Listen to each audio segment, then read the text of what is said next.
In some diseases, the horse's stomach may become distended with gas or fluid, causing the horse to be painful. If the pressure is not relieved, the stomach can rupture. To determine if there is excessive gas or fluid present, the veterinarian passes a tube along the ventral aspect of the nasal passage, through the pharynx, and into the esophagus and into the stomach. Although the end of the tube usually initiates a swallowing reflex when it touches the horse's larynx, the veterinarian may need to move the tube back and forth to initiate this reflex. When the horse swallows the tube, it passes into the esophagus, which is positioned on the left side of the trachea. The veterinarian can ensure that the tube is in the esophagus by palpating the end of the tube as it moves down the neck.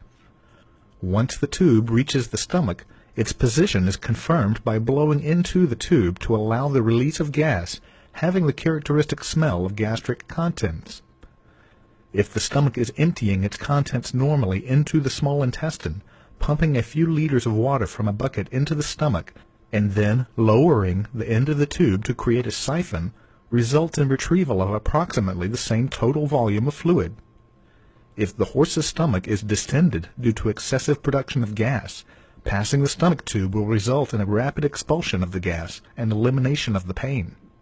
If the horse's stomach is distended due to accumulation of fluid from an obstructed or inflamed small intestine, pumping a few liters of water into the stomach and developing a siphon may result in retrieval of a much larger volume of fluid, called gastric reflux. Horses with gastric reflux frequently require intensive care and may need emergency abdominal surgery to treat the underlying problem.